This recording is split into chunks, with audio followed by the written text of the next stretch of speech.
Hola, muy buenos días, bienvenidos a Arcade Vintage, Museo del Videojuego. Soy Miguel Herrero, director de la productora editorial Cinestesia y del Festival Internacional de Cine de Sacks.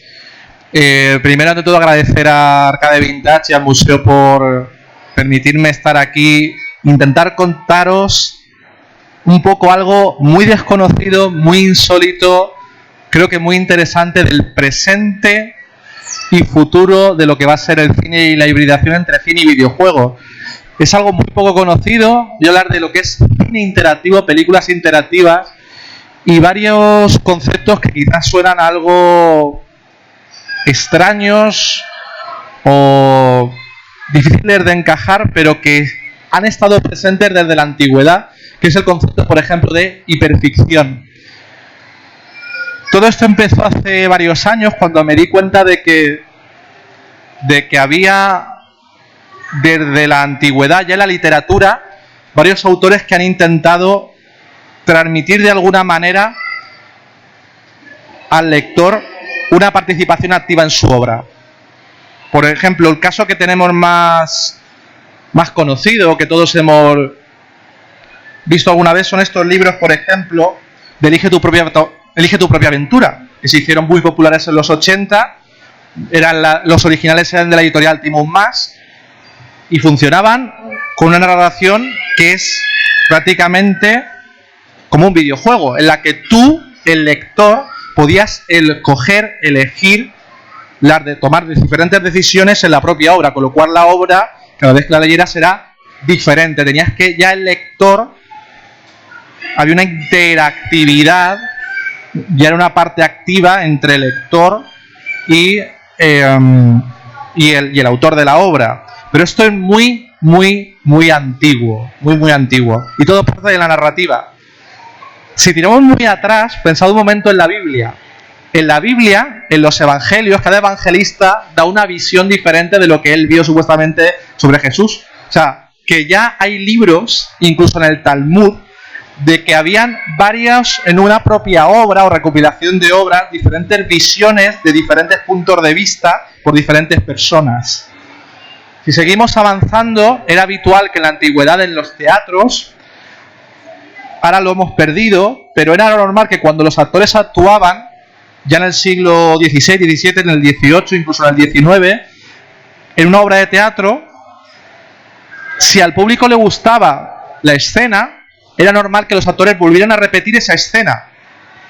Era normal que si el actor estaba diciendo un diálogo, a lo mejor hay un espectador que le hablaba con el actor. Le decía, pues sí que es verdad. Y el actor le contestaba al público y seguía hilando esa conversación, improvisando con el propio espectador y con la escena.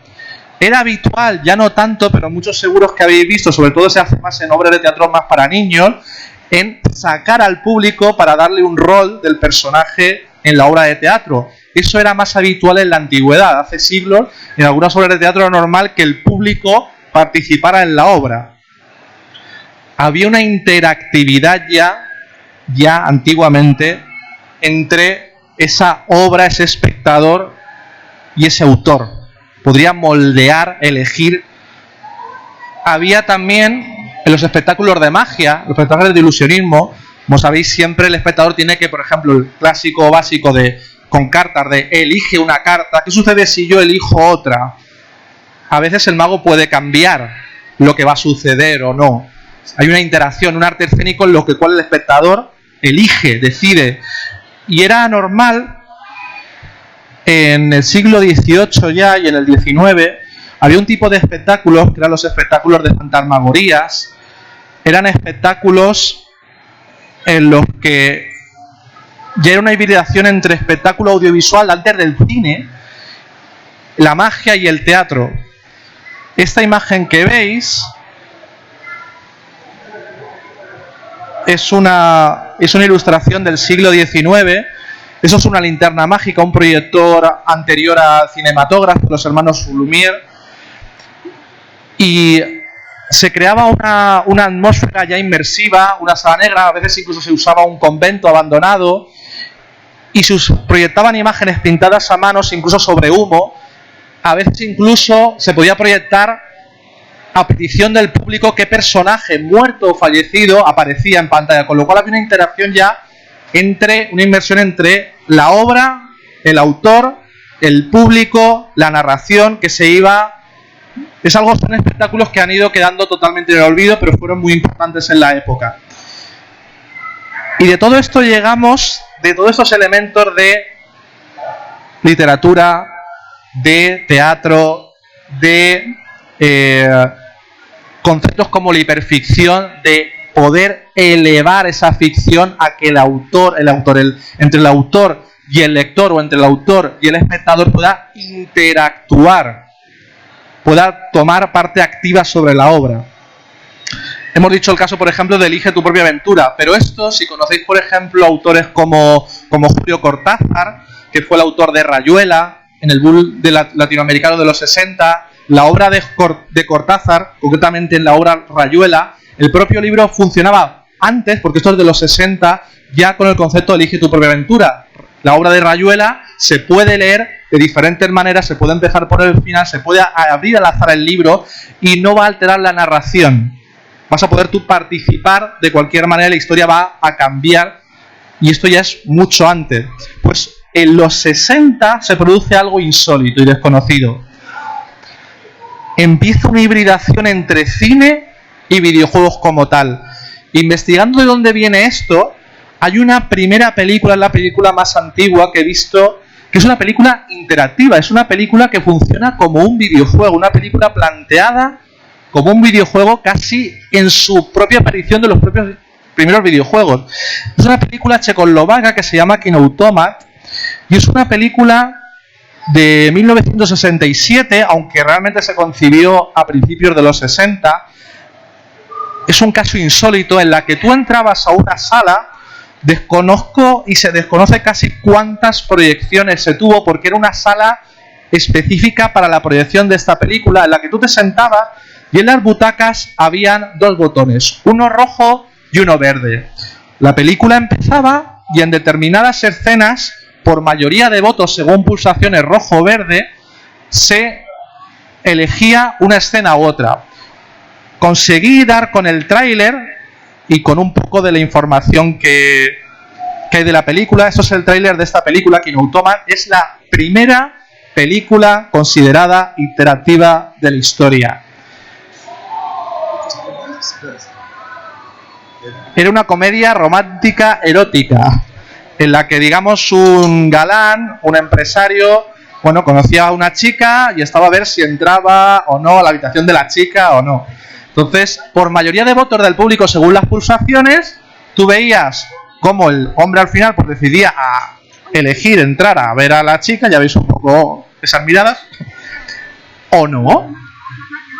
Claro, previamente, aquí veis un poco el tráiler, se activaba una escena a otra, con lo cual ya, evidentemente, en la producción ya se rodaban esas elecciones y se activaba, digamos, ponían una bobina, antiguamente, una bobina de celuloide, un rollo u otro. Esta es la película interactiva, ya digo, la más antigua o la considerada de esa interacción ya, de esa hibridación entre cine y videojuegos.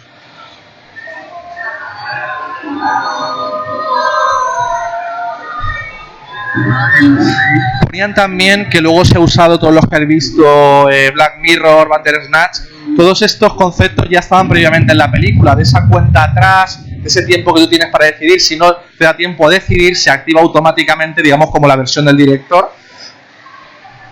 Lo único que aquí se hace por mayoría de votos, imaginaros, más, algunos se hablaba de cine democrático, porque era, lo que dijera el público, la mayoría de votos es lo que pasaba.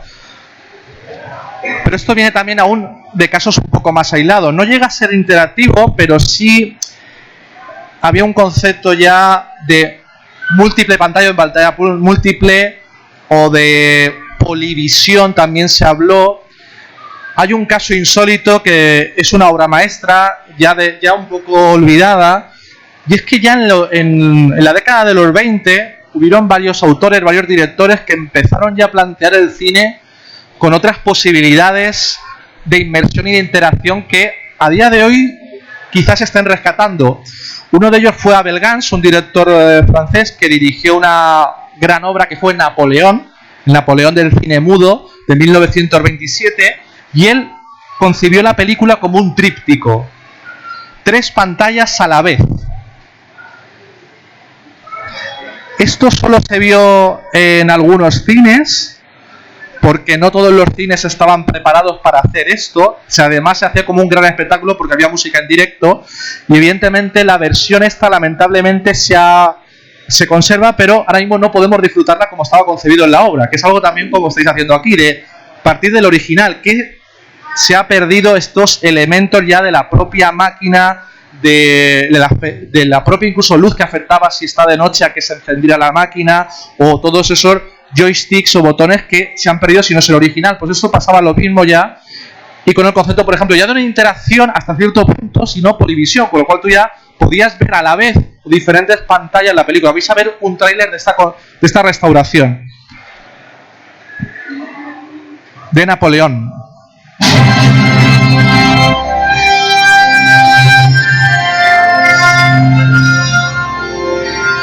La película se veía así. Era no una pantalla normal, sino había 3 pantallas con un pequeña inclinación, un pequeño ángulo, y realmente el espectador veía realmente un tríptico. Esto lo había concebido el director como en los trípticos medievales, estos cuadros, estas pinturas que tú abrías, como por ejemplo el Jardín de las Delicias del Bosco, que realmente es un tríptico, tienes que abrir y ver 3 imágenes a la vez. Pues esto es lo que veía realmente el público. Se restauró hace unos años y, por ejemplo, en San Francisco y en algunos festivales pudieron hacer tal cual esta restauración y tal cual como estaba concebida la película. Fijaros, ver a la vez, o fijaros en un detalle de algo que se está percibiendo.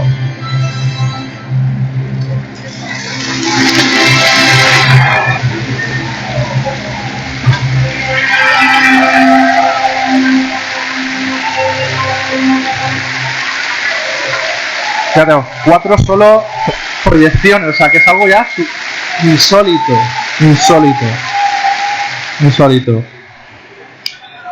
Luego hay otros casos que es algo curiosísimo, es la falsa interacción. Claro, una falsa interacción es cuando, por ejemplo, en el teatro, por ejemplo, se llama esa cuarta pared, cuando realmente el actor de teatro mira al público, pero mira de verdad al público y habla con el público, luego está rompiendo esa ficción y hace que el público participe de alguna manera. Hay casos de estos en el cine, y ya con esa idea de hibridarlo con el videojuego, con el concepto de interacción. Un caso insólito es la película Mr. Sardonicus de William Castle.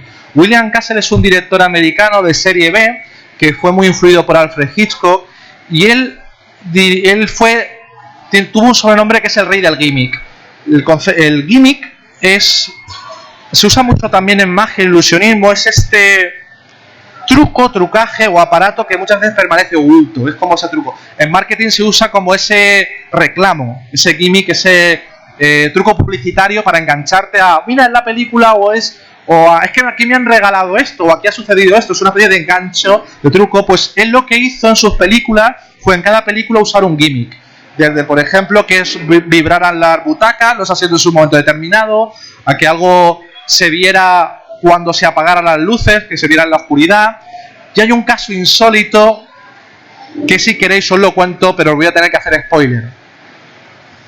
Pero es una película difícil de conseguir, pero os voy a tener que hacer spoiler. Al final de esta película, Mr. Sardonicus, que es una película que sí que se ha llegado a editar en DVD, se puede conseguir aquí en España, pero la mayoría de sus películas no se pueden ver de importación porque muchas no llegaron a nuestro país. Este es el propio director de la película. En la propia película, al final de la película, pasaba lo siguiente. El público, ahora lo veréis, cuando entraba a la sala, tenía unas tarjetas con un pulgar hacia arriba o un pulgar hacia abajo que brillaba en la oscuridad. Cuando estaba acabando la película, salía el propio director de la película en pantalla. Es el propio director de la película, William Castle, que fue una celebridad en Estados Unidos. fue uno de los primeros directores en tener un club de fans oficial.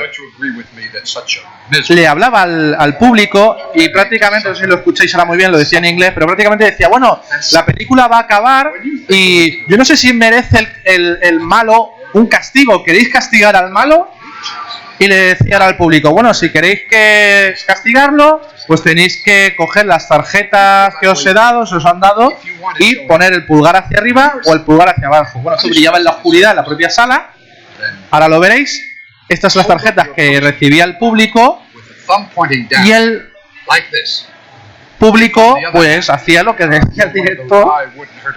Entonces pues levantaba el pulgar hacia arriba o el pulgar hacia abajo. Quiero quiero un castigo, quiero que lo castiguéis o no.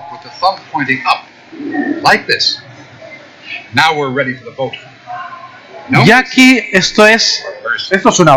Yo no sé cómo esto no le han dado algo, porque es que es algo insólito, pionero, brutal, que ahora mismo va a crear una falsa interacción. Está contando falsamente vale, sí, hay 8, 10, sí. Eso es una grabación, pero el público creía realmente de que William Castle era capaz de contar la gente que estaba con los pulgares arriba o pulgares abajo. Thank you all very much. Dice, bueno, pues entonces por mayoría habéis elegido castigarlo o no castigarlo, no recuerdo exactamente, creo que bueno, hace como que lo está anotando, es una falsa interacción.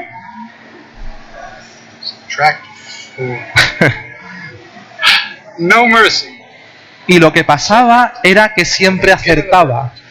No había grabado otra opción, no se cambiaba de bobina, pero él sabía lo que quería el público. Con lo cual el público decía, pues sí, bien, vamos a castigarle, Es algo insólito en la historia del cine y él fue un adelantado a su tiempo. Esto ya pasaba en los 60. Pero si habéis visto Dora la Exploradora, que es una obra maestra, Dora la Exploradora juega con la interacción de, bueno, necesito la mochila. ¿Dónde está la mochila? Te dejo unos segundos para que tú con el dedo o en la pantalla o en la tele pongas tu huella y toques ahí la mochila. Sí, es la mochila, ahí está. Es una falsa interacción, pero es un híbrido ya de entre videojuego y cine. Estás interactuando, le estás hablando al espectador y estás haciendo que tú te levantes y toques la pantalla en una tele. Pero esto viene de mucho más atrás. En los 50 había ya tele interactiva. Esto es una locura. Había un programa que se llama Winky Dink and You, en lo que el público, los niños americanos veían esto. Los niños, los padres se tenían que comprar una caja. En esa caja era una caja para ver el programa de televisión. Era un programa para niños que iba de dibujos y de pintura. Entonces, ahora veréis a la niña. Bueno, aquí es el presentador del programa, ese Winky Dink. Y lo que hacía la niña era lo siguiente. La grabación no es muy buena, es una de las pocas que se conservan. Los papás compraban esta caja y venía una lámina y varias pinturas. Una especie de acetato que se limpiaba, se ponía por encima de la pantalla de la tele y la niña dibujaba según lo que le iba diciendo el dibujo, según sobre la pantalla de la tele. Esto pasaba en los 50. Es algo insólito. Evidentemente, claro, es una interacción un poco de caso de estudio, porque tú estás haciendo lo que te está diciendo el dibujo animado y lo estás haciendo sobre encima de la propia pantalla. O sea, estás complementando muchas veces el dibujo que te está pidiendo. O sea, que tú dibujabas lo que te decía el dibujo. Es algo que no ha trascendido, o sea que no hay otro caso que haya dado con algo así, pero fue muy popular, sobre todo en la década de los 50 de Estados Unidos, pero fue algo que si preguntáramos a algún americano tiene que acordarse de esto, seguro, porque causó sensación y furor. Lo único que no ha no ha trascendido. A ver si veis el largo.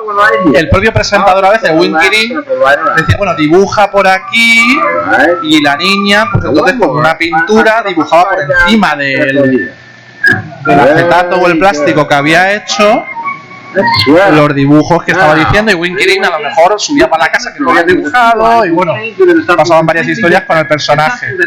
O sea, casi aprendías hasta dibujar por encima de la propia tele. Casi era didáctico también, era una especie de, claro, ese híbrido entre videojuego, televisión interactiva didáctica. Sería muy difícil de meter. Bueno, aquí veis cómo lo está dibujando, luego lo pegaba o al revés, lo dibujaba sobre encima de la tele, etcétera. Había un club de fan de Winkirin, le podías enviar para que te enviaran cosas, bueno, ese tipo de cosas. Luego, fue curioso que ha habido como desde la década de los 60 a los 80, esa hibridación casi no se ha producido, o sea, ya no ha vuelto a haber casi ningún caso llamativo hasta ya casi la aparición de un poco, no todavía los DVDs, pero sí, vamos a llamarle ya de ese inicio de las nuevas tecnologías, de una generación ya de jugadores, sobre todo de los 70 ya, que ya tenían unos 30 años, y ya tendían un poco ese concepto de hiperficción, ese concepto de interactividad. Y volvió ya, esto es falso, me refiero que ya hubo una productora, una empresa ya de videojuegos que empezó a hibridar, a hacer películas interactivas. Intentaron llamarse como la primera película interactiva, no es cierto, como habéis visto, esto viene ya desde los 60, incluso hubo un caso insólito de los 50, este concepto de hibridación entre cine y videojuegos, pero en los 90 pasó algo bastante también curioso. En Estados Unidos empezaron a crearse salas que eran, con el concepto ya que se había usado en los 60, con pulsadores en las butacas. Ese es uno de los creadores. Fueron muy pocos casos, aunque tiraron por arriba. Estamos viendo una gran inversión que se hizo en esta sala y en varias películas, principalmente eran cortometrajes. La duración es relativa porque podía ser un corto, podía ser un medio, podía ser un largo, dependiendo de las decisiones que se tomaban. La película o la obra duraba más o menos.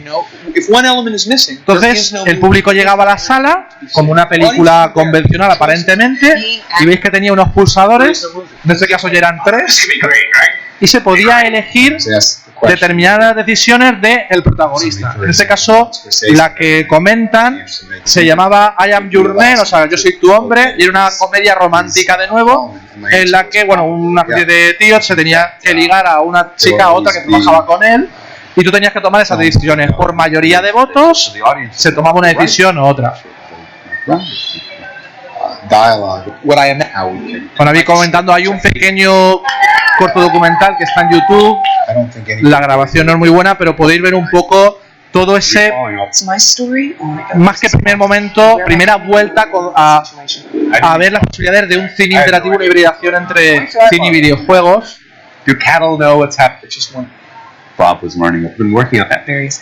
Y usaban los mismos conceptos, varios botones, varios pulsadores, un recuento de votos por mayoría, y esa cuenta atrás, un tiempo para activarse, y si no, si había cualquier problema o un empate o cualquier cosa, se activaba ya automáticamente una decisión, digamos una decisión o un montaje del director ya pactado, ya previo. Hay otro caso insólito justo después.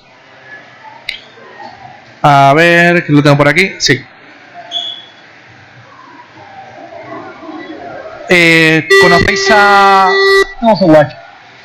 ¿Conocéis a Bob Gale? Bob Gale es el coproductor y co-guionista de Regreso al Futuro. Fue la cabeza pensante con Robert Zemeckis para crear Regreso al Futuro, toda la saga entera, toda la trilogía, y además fue el que continuó él como director la serie de televisión de Regreso al Futuro y muchos de los videojuegos, el que autorizó o colaboró en el desarrollo.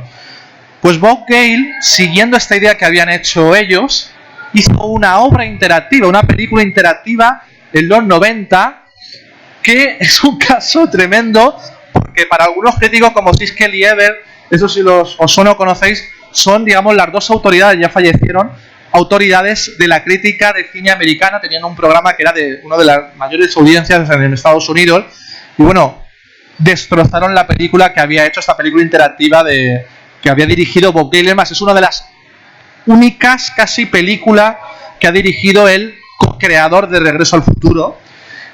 La destrozaron, realmente no les salió tan bien, aunque también estaba el tema de que, claro, para los críticos, para el público de los 90 quizá no estaba preparado, era algo como una especie de herejía. ¿Cómo estás considerando la película como un videojuego? Cuando realmente se está empezando a hibridar.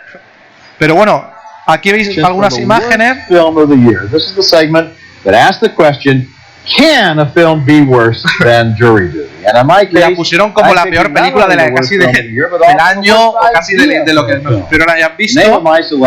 Y Bob Gale, el director de la película, a la versión se llama Mr. Payback, jugaba con los mismos conceptos. Una sala, ya era de joysticks, número de votos, para que sucediera una cosa u otra.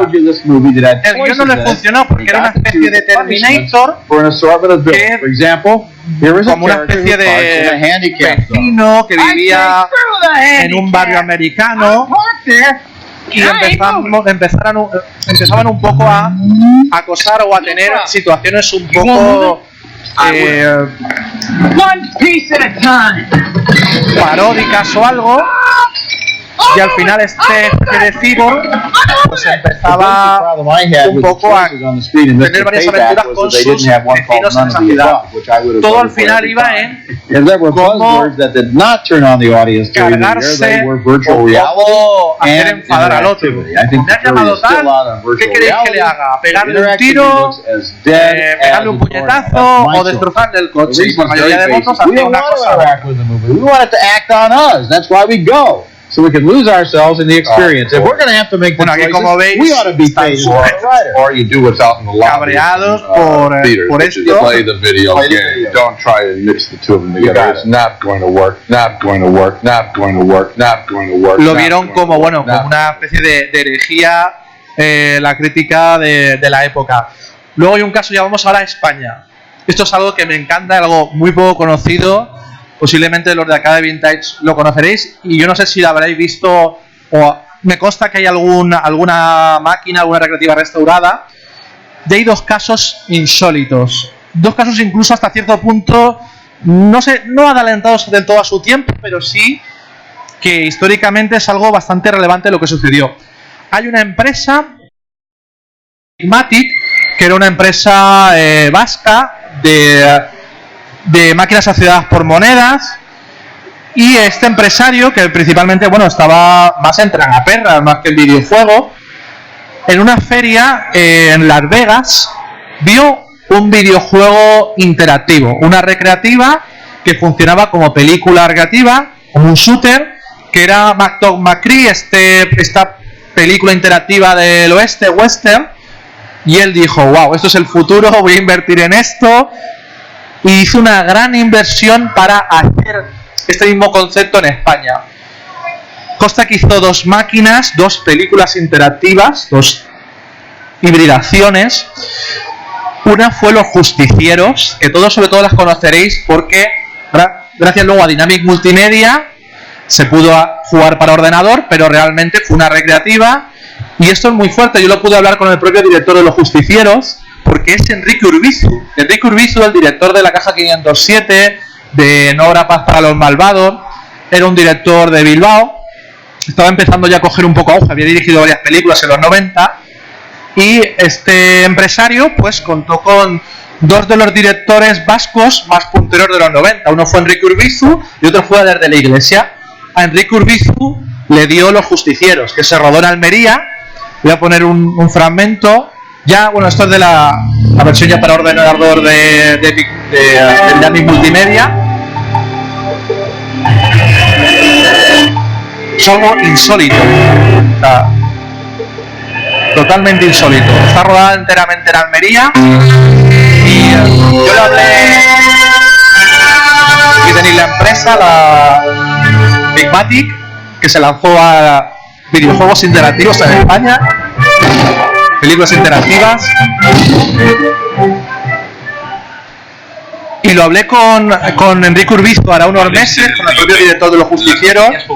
Claro, me hablaba como eso, algo insólito, que es algo que no sabe cómo no ha trascendido, porque tampoco ellos fueron conscientes de lo que estaban haciendo. Él rodó una película, bueno, un poco con el concepto de que se sabía que esto tenía que ser para un videojuego, con lo cual lo planteó también así, pero él realmente se fue a Almería con un equipo muy reducido. Lo bueno que lo que es el mini Hollywood y bueno, y en tabernas, realmente en los servicios de Almería hay varios todavía pobladores del oeste que se tienen activos. Estaba todavía en una mayor actividad que a día de hoy, porque todavía se rodaban algunas películas. Se rodó por ejemplo con Temor, se rodó allí, 800 balas se rodó después con Aler de la Iglesia. Todavía tenido bastante auge, con lo cual aprovecharon un equipo reducido más los propios especialistas y los propios equipos de Almería para rodar Los Justicieros. Fue un caso histórico. Como curiosidad, Urbizu me dijo que él mismo no se pudo acabar su propio videojuego. O sea, que él mismo no consiguió acabarlo. Era difícil, yo lo había jugado, pero no era un videojuego fácil en algunos momentos. Y luego el otro caso, que esto ya es enlaza ya casi con la historia ya del cine español, es Marbella Vice, que es el videojuego, la película interactiva que dirigió Aler de la Iglesia. Aquí sigue una grabación de una ya de restauración que hicieron no hace mucho. Y esto es muy importante. Yo he conocido y he podido hablar en varios momentos con Santiago Segura. Él creo, o me ha dado a entender que se ha quedado algo oculto porque a él no le conviene, y es que Torrente, el personaje de Torrente, viene de aquí. Viene de este videojuego y esta película interactiva. ¿Por qué? Aler de la Iglesia, bueno, se le ocurrió hacer esto, que casi es una parodia de Corrupción en Miami, a la española. El protagonista de esta película interactiva, de este videojuego, es Alex Angulo. Y Alex Angulo hace de Torrente porque ese concepto de personaje salió de Aler de la Iglesia y de Alex Angulo. Y Santiago Segura, que aparece en la película como un personaje más, como un actor de reparto más, después hizo Torrente. Es decir, que él utilizó el concepto de y todo lo que pasaba aquí para luego crear su propio personaje y sus propias historias de Torrente. Pero esto no está contado. A él ya digo que no le ha llegado del todo a... Bueno, quiero decir, es que hubo que quitarle mérito, pero realmente viene de aquí. Toda la saga de Torrente parte de aquí. Es algo insólito, algo inaudito, ya no solo en esta historia de cine interactivo, películas interactivas, sino ya en el propio cine español y en la historia ya de entre videojuegos y cine, que esto se hiciera aquí, que se hiciera a este nivel, porque es una producción bastante grande. O sea, es el rodaje de un largometraje realmente, pero interactivo.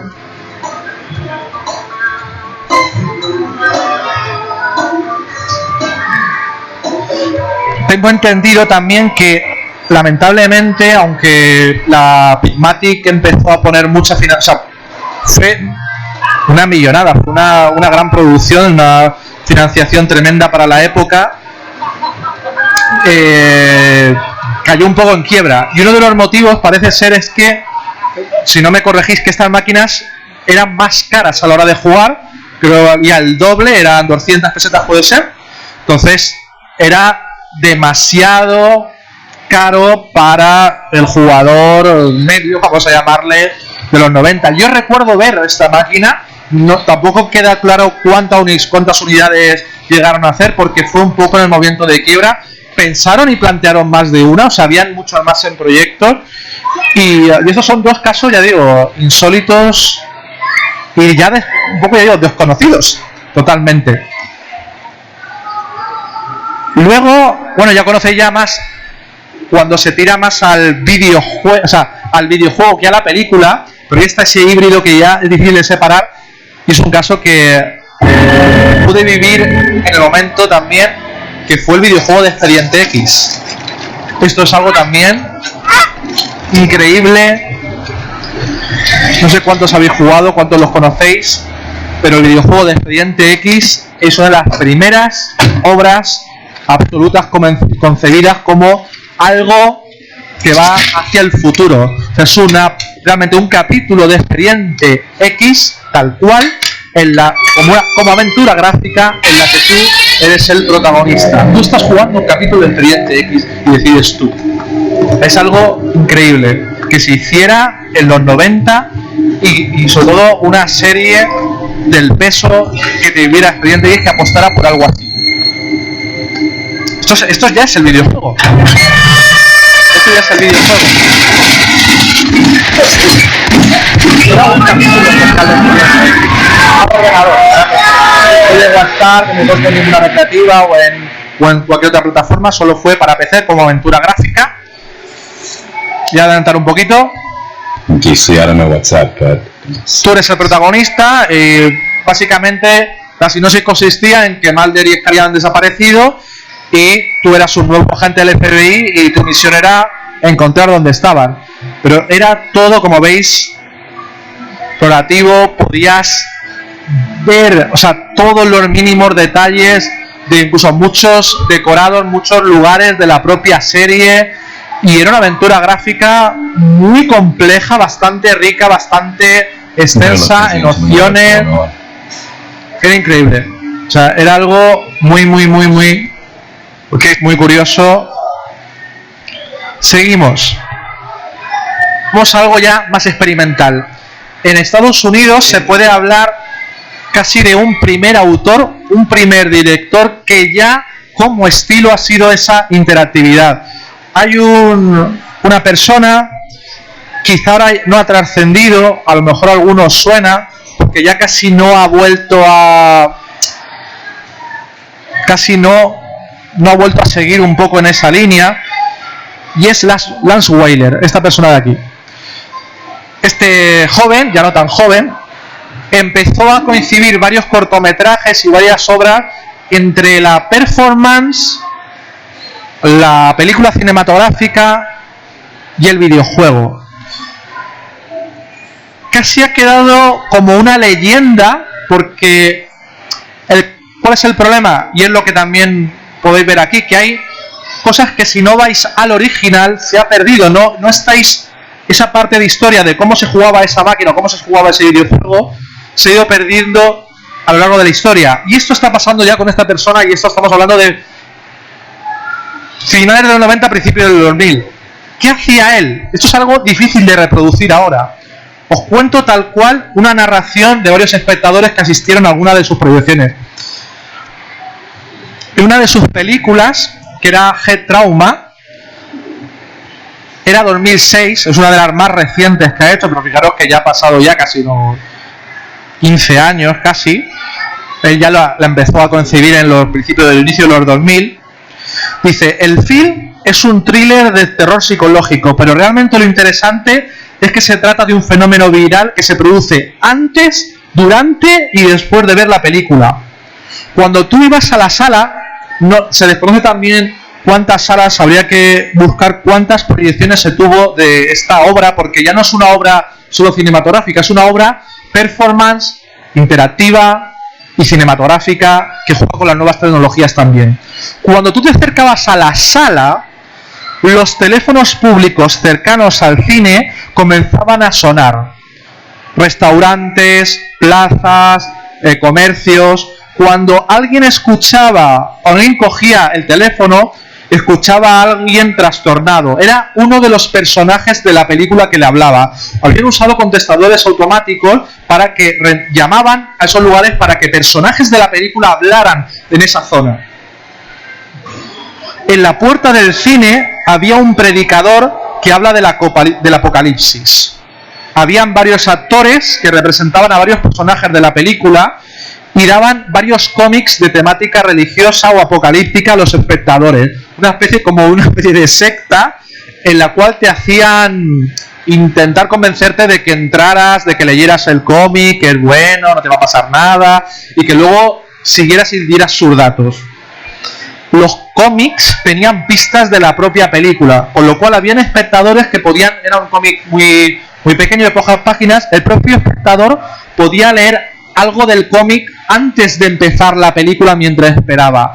Y en el propio cómic habían pistas de la película que ibas a ver.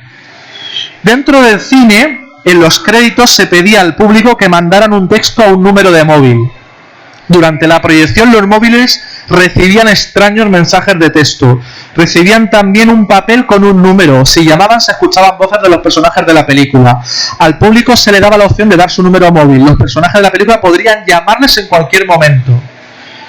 En el cómic ponía: ¿quieres jugar de nuevo? Invitando al espectador que entre en la web de la película. Cuando tú ya has acabado la proyección, en la que se interactuaba con el móvil, a veces tu móvil podía sonar durante la película, o alguno de los personajes ficticios, o sea, la ficción de que te envíe el personaje un mensaje a tu móvil, y eso era una clave, una información extra sobre lo que estaba pasando.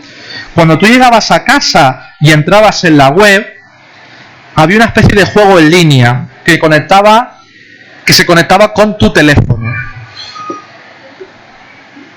Sonaba tu móvil y se escuchaba la voz de uno de los personajes de la película que te empezaba a preguntar preguntas inquietantes. La voz te pedía que le contaras su secreto más oscuro.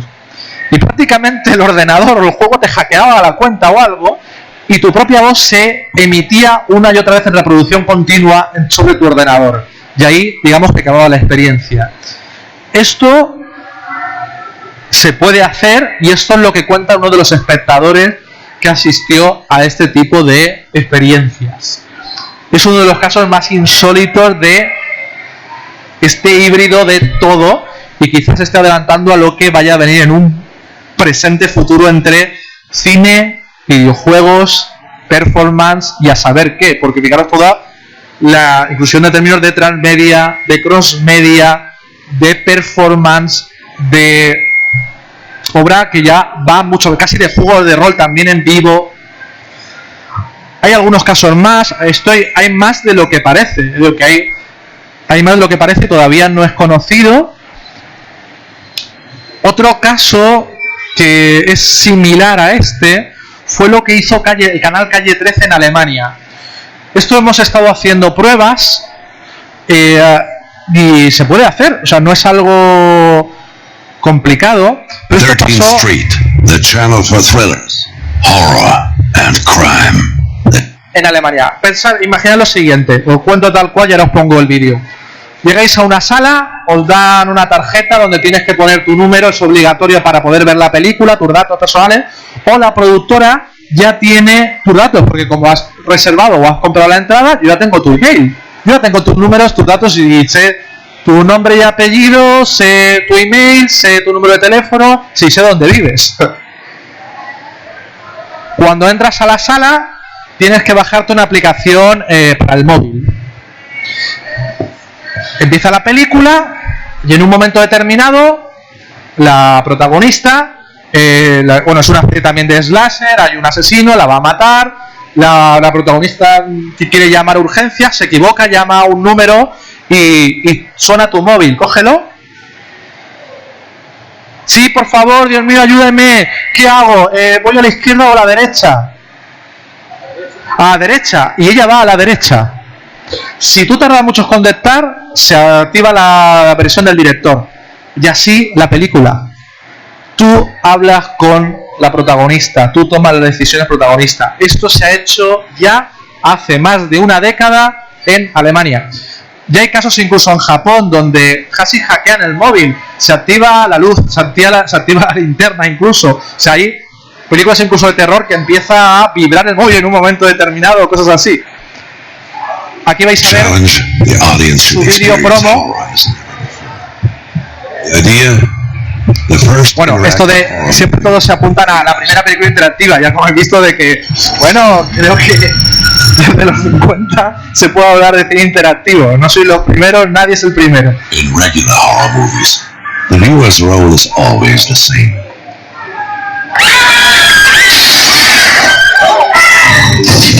With 13th Street, the horror film becomes an interactive thrill. The viewers play their own part. Esto solo se ha hecho en Alemania. Producción especial del canal Calle 13. Solo para cines. Se desconoce también cuántas salas, cuánto impacto realmente tuvo, quedó como algo insólito. And phones him or her. Then, through voice recognition, a dialogue between viewer and protagonist takes place. ¿Aló? ¿Aló? ¿Tú no esperas? Bueno, aquí está un poco la escena que hemos recreado. Habían varias de este tipo.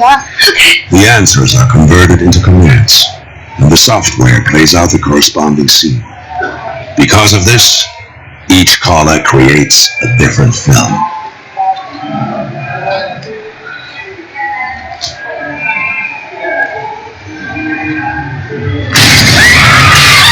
Not only do the viewers hear the protagonist's voice on the phone, they experience her steps, her breathing, her entire figure up close and parallel with the film.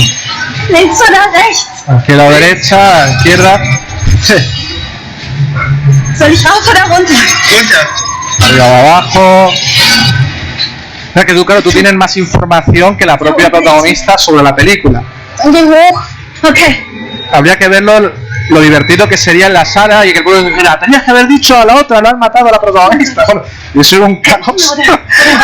Tener esa experiencia de... Geh weiter.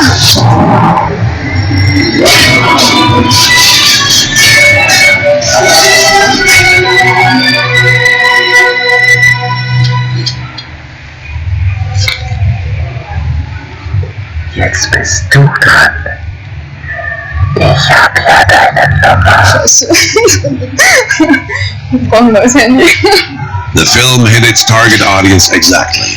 Film lovers at cinemas and festivals. Digo, hay más casos, no son tan conocidos, algo insólito, casi son obras experimentales, 13th Street. pero esto va a más. Hay un caso con el que colaboré con ellos y son pioneros en España en este tema. Hay unos directores españoles, valencianos, que son Moisés Romero y Marisol Crespo, que hace casi ya una década, en 2010, 2013, lo acabaron prácticamente, hicieron esta película. Es una película indie, un largometraje, que se llama Contra el Tiempo, o La Gran Aventura de Zoe contra el Tiempo, y es una película, un largometraje interactivo. Es low cost, es de bajo presupuesto, pero la acabaron y estuvo en varios festivales. Nosotros, por ejemplo, la proyectamos en Sachs y circuló en varios festivales sobre todo y en varios pases especiales. Y fue divertido, fue bonito en ver otras opciones de interacción. Por ejemplo, ellos desarrollaron una aplicación por el móvil, con lo cual te las podías descartar. Funcionaba un poco similar a otros conceptos de película. Por mayoría de votos, pues se activaba una película u otra, pero no tenías por qué usar la tecnología.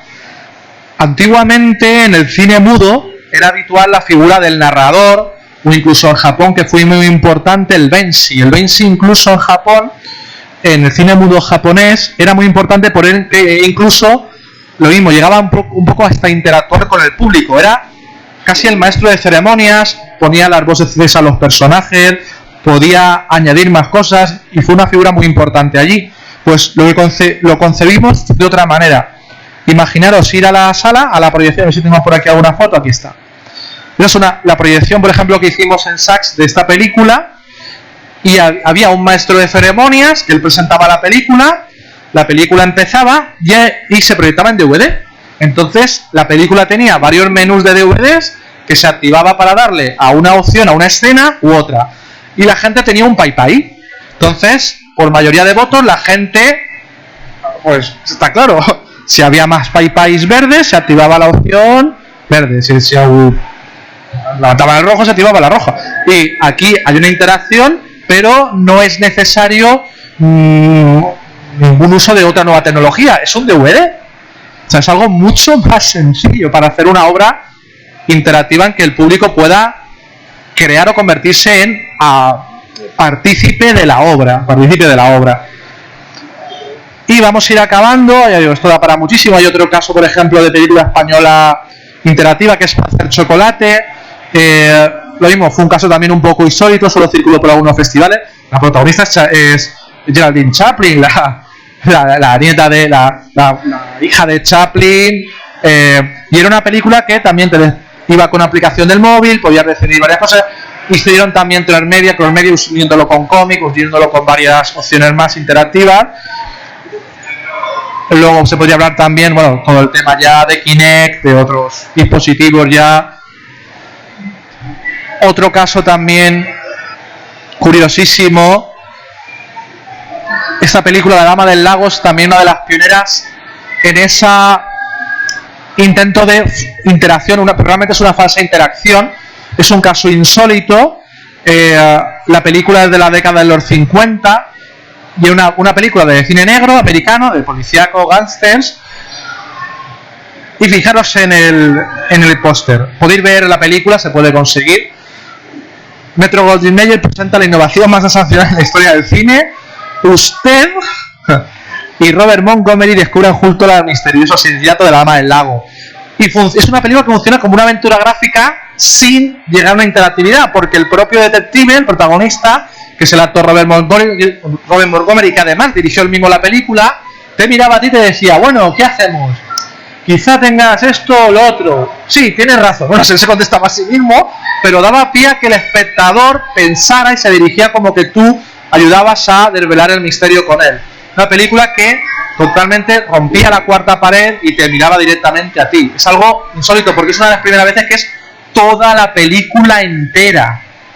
Otras veces se ha hecho fragmentos en escenas de películas, pero la obra no llegó a funcionar bien porque el público no estaba preparado. Quizás es difícil transmitir 1 hora y media sin que realmente hubiera interacción, porque crea una falsa interacción, pero es un caso histórico importante que ha quedado ahí. Y una de las... Bueno, hay un caso también, hay muchas. Eso lo hizo Andy Warhol, que es una adaptación libre de La Naranja Mecánica antes de La Naranja Mecánica de Kubrick. Esto es importante porque realmente Kubrick cogió el estilo de Warhol para hacer La Naranja Mecánica y Warhol ya hizo una adaptación antes. Pues Warhol, Chelsea Girls, es una película también interactiva y la hizo Warhol, en la que se usaba una pantalla dividida y en algunos momentos también se podía interactuar de diferentes maneras. Hay casos, hay muchos más casos de lo que parece a simple vista. Una de William Castle, tú te ponías un dispositivo que era parecido a unas gafas de 3D, pero con este dispositivo veías fantasmas, veías personajes que no veías en la película. Hay un montón de experimentos así, que podías ver cosas o no verlas según usaras una cosa u otra. Uno de los últimos, que estoy involucrado en la producción y en el guión, Cafetico. es un cortometraje, mediometraje, también como proyecto de largometraje, que está ya rodado, quizá lo tengamos acabado el año que viene, y hay planteado una versión interactiva. Se está jugando con varias opciones, todavía no tenemos claro cuál de tantas opciones que habéis visto tirar, porque todas tienen unos pros y unos contras, pero vais a ver algunas escenas de esta obra, que en principio la estrenaremos en 2020, el año que viene, que hemos contado con el apoyo, aunque parezca mentira, de Jean-Claude Van Damme. Films.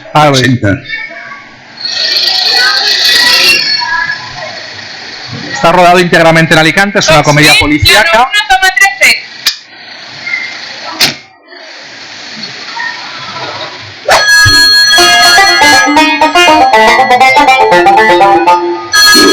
Hola, soy el sheriff Michael Bannister. Tras más de 30 años de servicio, trabajando en colaboración con diferentes policías en el mundo, he decidido visitar el país en el que muchos de nuestros conciudadanos pasan sus veranos a la búsqueda de la paz, el sosiego y la tranquilidad. Este país es España.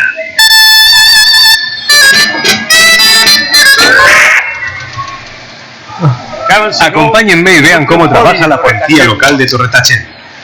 Usted puede ser testigo de la profesionalidad de esta pequeña comisaría de policía, donde sirven y protegen tanto a sus vecinos como a los visitantes.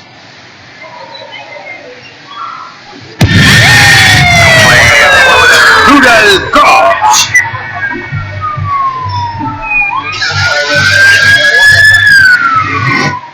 Nuestro objetivo es rodar este ambicioso, novedoso y original producto cinematográfico.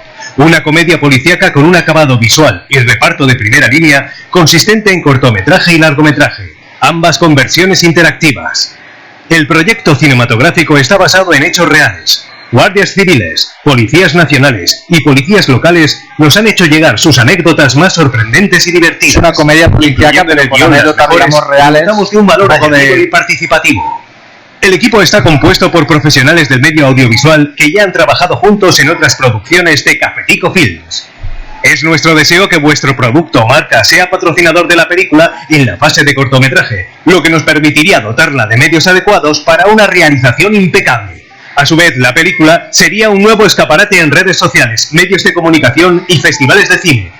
Como contrapartidas a vuestro patrocinio, seremos el vehículo de comunicación con el cine, estando presente no solo en la película, sino en toda la campaña de promoción con toda una serie de acciones específicas. Paco Soto, director de Rural Cops, pasó 2 semanas en Los Ángeles colaborando en un proyecto personal de una de las grandes estrellas de Hollywood, Jean-Claude Van Damme. Se le ha invitado a que participe como estrella invitada en la fase del largometraje. Le ha gustado la propuesta y este es el vídeo saludo realizado para todos los seguidores de Rural Cops. Hi, this is Jean-Claude Van Damme.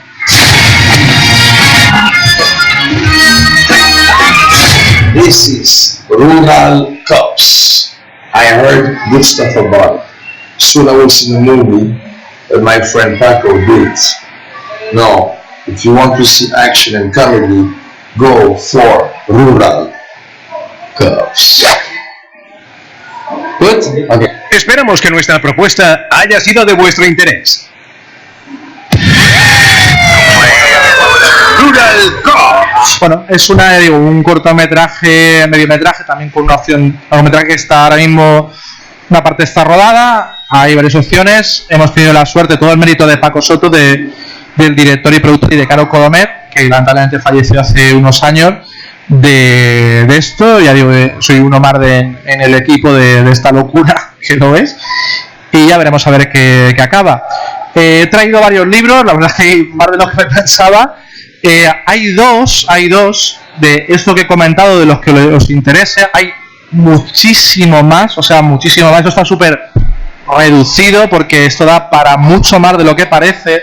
2 libros que tocan este tema, tocan exactamente todo el tema de interactividad, interactivo, transmedia, crossmedia y 1001 cosas más.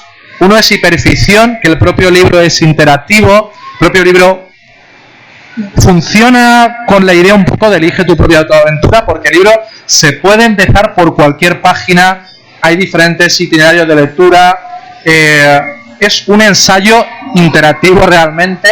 Hay un montón de códigos QR enlazados, se pueden hacer con el móvil o enlazados en la propia web, que te van a llevar a algunos de estos vídeos que habéis visto, a otros diferentes, porque el libro empieza desde la antigüedad.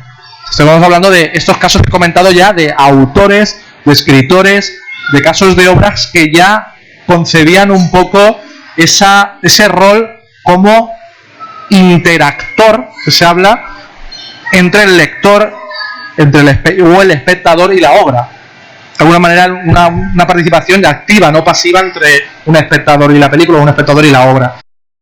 Aquí tenéis mucho, ya digo, todo el tema de cine interactivo. Y en el otro es en el de metacine, que metacine es todo el cine sobre cine. O sea, el cine, las películas que se han hecho sobre cine, pero claro, dentro de cine, entre audiovisuales, y entran videojuegos, con lo cual hay varios capítulos que tocan de todas las películas que se han hecho sobre videojuegos, y esa línea que hemos comentado de ese híbrido entre cine y videojuegos que está, como sabéis, más en boga. El último caso, que espero que todos o la mayoría habéis visto, es el capítulo de Black Mirror, Bandersnatch. Pero claro, ahora no hay que quitarle mérito, pero después de todo esto creo que esa idea original no es nueva. No es nueva, pero claro, faltaba una marca, un sello, una productora, una serie, alguien que pudiera posicionar esto a nivel mundial, y ha sido Netflix. Black Mirror está genial, pero hay que quitarle un poco de mérito, no es nada nuevo, lo han sabido hacer bien, muy bien, pero hay mucho que estará en un presente futuro. O sea, que imaginaros que a lo mejor dentro de una década podéis ir a un no sé a dónde ya, porque un videoclub no, una FNAC no creo que tampoco. Quizá a lo mejor podéis comprar o en la plataforma una versión estándar o lineal y una versión no lineal interactiva, y podéis elegir esa película en una de las opciones. Finalizando, ¿qué supone esto? Pues muchas más cosas de las que parece, porque si esto sigue en la línea que está, y eso parece que cada vez va a haber más y muchos más casos que están en otros países que no han llegado a España, y de series de HBO como Mosaic, que estaba protagonizada por Sharon Stone, como que Nicole Kidman y otros productores compraron casi toda la serie entera de Tim Mas, de Dirige tu propia aventura, tienen los derechos para hacer todos los libros en cine, o sea, todo eso ya está ahí, o sea que esto puede ir algo que sea algo mucho más convencional, algo más habitual de vérselo, de poder, bueno, voy a ver una película interactiva hoy. Fijaros lo que pasa, quedaros con los conceptos.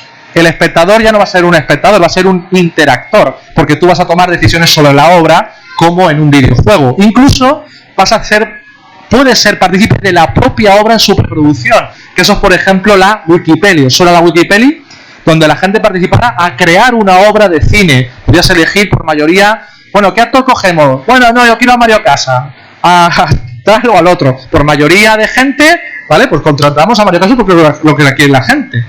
Eso ya se ha hecho y se está haciendo. Otra son la toma de decisiones sobre la obra, pero no tiene por qué ser narrativamente sobre diferentes itinerarios, puede ser puntos de vista, como ya en la antigüedad se hacía. Puede ser, bueno, yo te voy a dar mi visión, o sea, yo lo que vi de esos hechos. O las cámaras, tu poder ver, por ejemplo, un caso también de falsa interacción fue el caso de Open Windows de Nacho Vigalondo, donde la propia obra sucedía parte en una pantalla de ordenador con una multicámara. Era una falsa interacción porque tú no podías escoger qué cámara ver, pero ya estabas en una pantalla múltiple dividida donde podías elegir centrarte en un monitor dentro de la pantalla. Vas a poder elegir qué ver. Va a haber una mayor inversión, va a haber una experiencia cooperativa, ya sea con un compañero, imagínate en la sala de cine con 50 espectadores, el uso de nuevas tecnologías. La duración ya cambia. Ya no se puede hablar de corto, de largo, de medio, no. Según la versión va a ser más corta, más medio, más larga. Vas a tener que poner cuánto puede durar de tanta hora a tanta hora, lo mismo que un videojuego. Bueno, cuántas son las horas de jugabilidad o... Luego, y esto, bueno, el tema de la accesibilidad es muy importante, porque también todo el tema de discapacidades visuales, eso se ha hecho mucha fuerza en salas de cine y en varias obras. Va a mejorar que tú puedas tener hasta una pantalla complementaria, ya sea para sordos, de lenguaje de signos, con diferentes pantallas, ya sea para uno u otro espectador. Va a haber una mayor protección de piratería. ¿Vas a poder piratear una obra interactiva? Yo creo que lo vas a tener mucho más difícil. Si yo controlo a la productora, ¿controla el móvil? ¿O controlo tus datos? ¿Cómo vas a poder jugar a esa obra si no es a través de la plataforma que yo tengo? ¿Cómo vas a poder interactuar? Es un punto importante. Cine interactivo es igual a marketing. Es el concepto que usaba, por ejemplo, William Castle, que es el concepto de Lini. Es ese truco, ese gancho de marketing de que va a tener mucha más salida. Va a haber un potencial didáctico, va a ser más creativo, va a haber una mayor producción de la obra. Hay gente que me ha dicho dentro del cine y gente también de videojuegos, hostia, esto va a ser mucho más caro. No tiene por qué. Depende de lo que haga. No es lo mismo volver a rodar esa escena en un personaje que abre una puerta y otra la cierra, que en una que explote un helicóptero y otra un tanque. Creo que la más cara del tanque y el helicóptero, pero si solo es una que coge el... Bueno, vamos a rodar la escena. Bueno, aquí coge el móvil, en la otra no me supone un gasto. Es relativo el precio. Más explotación, posibilidades narrativas, aplicaciones, segundas pantallas, y la película es que es un ente. La película ya no acaba al ver la película empieza antes, durante y después. ¿Y qué más? Y hay un montón de infinitas posibilidades. O sea, lo que está a punto de llegar, lo que se está haciendo, es inimaginable, depende del autor. Así que espero que os haya gustado. Para cualquier cosa que tenéis aquí, muchas gracias. Gracias. Y ya está, eso es todo.